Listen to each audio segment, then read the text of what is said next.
Hello दोस्तों, मेरे channel फिल्मी स्टोरीज में आपका स्वागत है।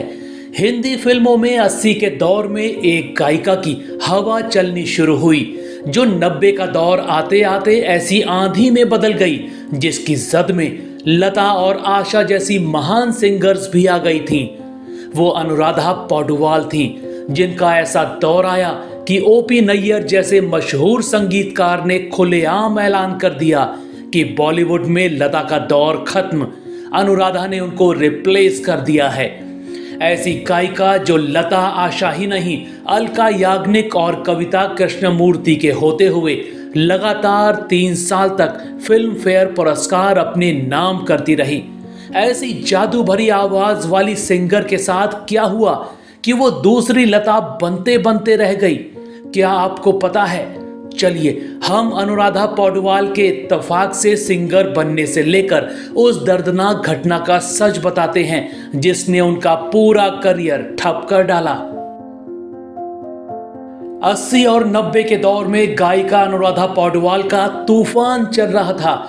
बड़े बड़े संगीतकार लता और आशा को जैसे भूल ही गए थे, सिर्फ याद रहती अनुराधा। मगर दोस्तों, क्या आपको पता है अनुराधा ने कभी गायिका बनने की सोची ही नहीं थी। जी हाँ, एक श्लोक ने उनको बॉलीवुड पहुंचा दिया था।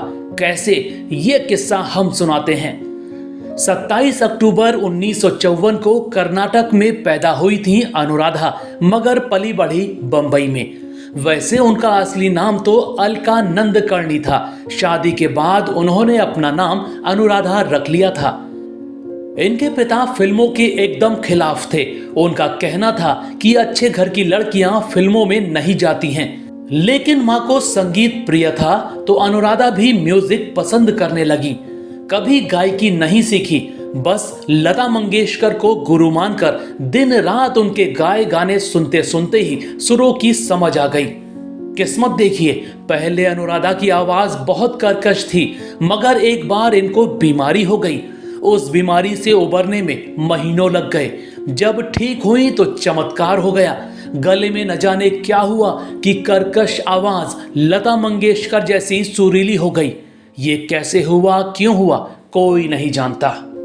1973 की बात है। महान संगीतकार एस.डी. बर्मन एक फिल्म का संगीत तैयार कर रहे थे।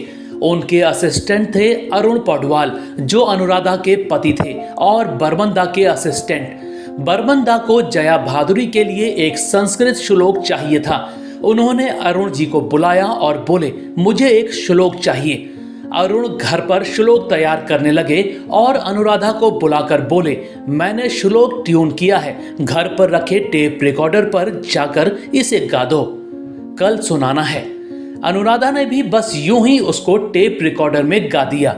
मगर ये क्या, अगले दिन जैसे ही एस.डी. बर्मन ने उस आवाज को सुना तो चौंक उठे। बोले, ये किसकी आवाज है? अरुण बोले, मेरी पत्नी की, बस आपको सुनाने के लिए वैसे ही रिकॉर्ड कर ली थी। बर्मन दा बोले, बस मुझे यही आवाज चाहिए अपने श्लोक के लिए, फौरन पत्नी को बुला लाओ। बस 1973 में फिल्म आई अभिमान और जया भादुरी के लिए पहली बार श्लोक गाकर अनुराधा पौडवाल को बॉलीवुड में एंट्री मिल गई। इसके बाद अनुराधा पौडवाल के गीतों की हवा धीरे धीरे फैलने लगी। 1976 में आई कालीचरण का 1/2 2/4।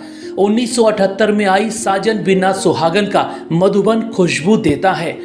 1979 में आई दूरियां का जिंदगी मेरे घर आना जैसे कई गाने मशहूर हुए। मगर इस गायिका की हवा धीरे धीरे आंधी और फिर तूफान में बदलने लगी। 80 का दौर शुरू हुआ। 82 के आसपास की बात होगी। सुभाष घई बड़ी फिल्म बनाने जा रहे थे। लक्ष्मीकांत प्यारेलाल का संगीत था। हमेशा की तरह लता मंगेशकर की आवाज को चुना गया। किस्मत से लता जी के पास समय कम पड़ गया तो 2 गीत अनुराधा पौडवाल को मिल गए। 1983 में फिल्म रिलीज हुई हीरो।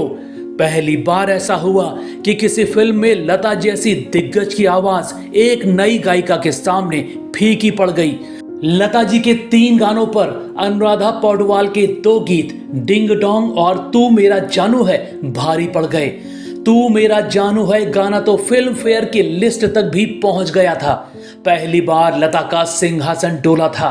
इसके बाद तो अनुराधा पौडवाल की आवाज ने कोहराम मचाना शुरू कर दिया। आशा, लता सब फीके पड़ने लगे।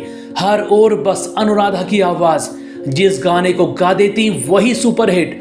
उन दिनों फिल्मों में 10-10 गाने हुआ करते, पूरी एल्बम अनुराधा को मिलने लगी।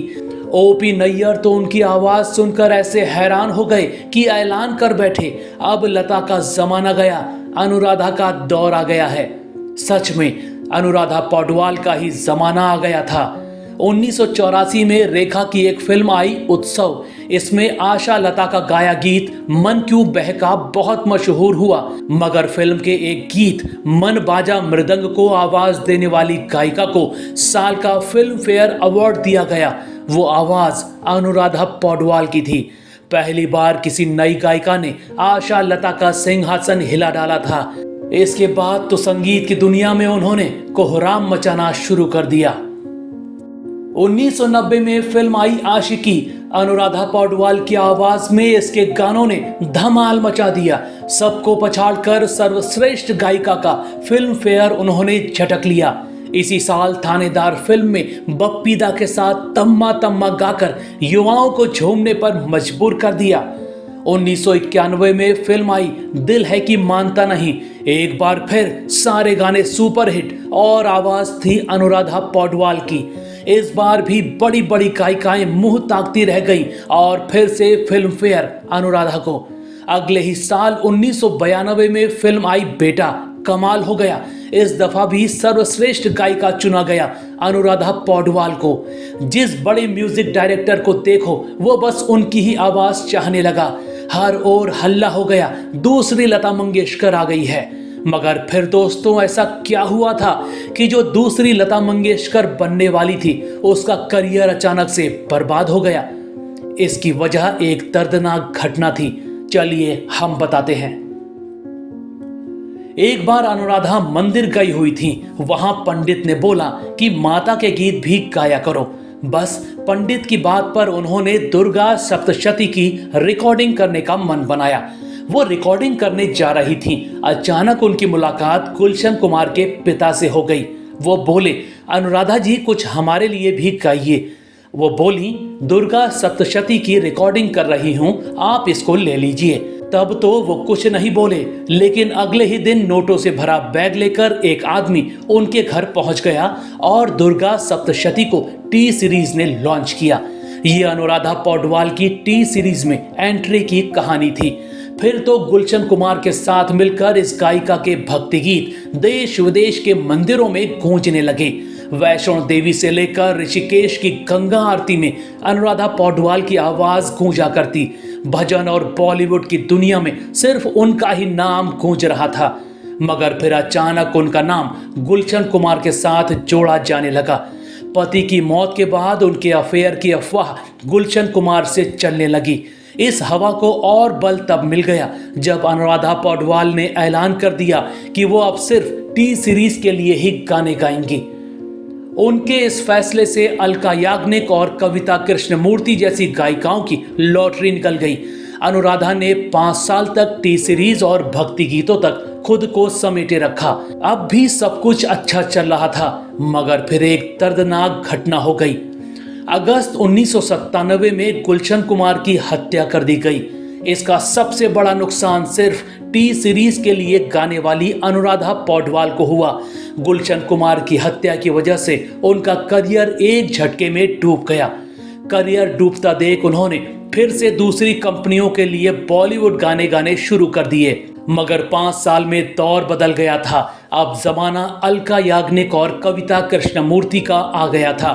अनुराधा पौडवाल ने इसके बाद भी कई गाने गाए, मगर अब पहले जैसा क्रेडिट मिलना बंद हो गया। कभी लता आशा का सिंहासन हिलाने वाली गायिका धीरे धीरे खुद ही बॉलीवुड छोड़कर चली गई और खुद को भक्ति गीतों तक सीमित कर लिया। गुमनाम हो चुकी अनुराधा पौडवाल इन दिनों म्यूजिक कंसर्ट करती हैं और अपनी बेटी कविता के साथ रहती हैं। कविता भी भजन गायिका हैं। वैसे साल 2020 में अपने 35 साल के जवान बेटे की मौत देखने वाली गायिका अब सूर्योदय फाउंडेशन एनजीओ चलाती हैं और चैरिटी के काम में अपना जीवन गुजार रही हैं। दोस्तों, आपको अनुराधा पौडवाल की आवाज याद है? उनके गाने आपको कैसे लगा करते थे? क्या उनका गाया कोई गीत आपको याद है? तो हमें कमेंट में जरूर बताइएगा। ऐसी ही और स्टोरीज को जानने के लिए आप मेरे चैनल फिल्मी स्टोरीज को सब्सक्राइब भी कर सकते हैं। बस बेल आइकन दबाना मत भूलिएगा।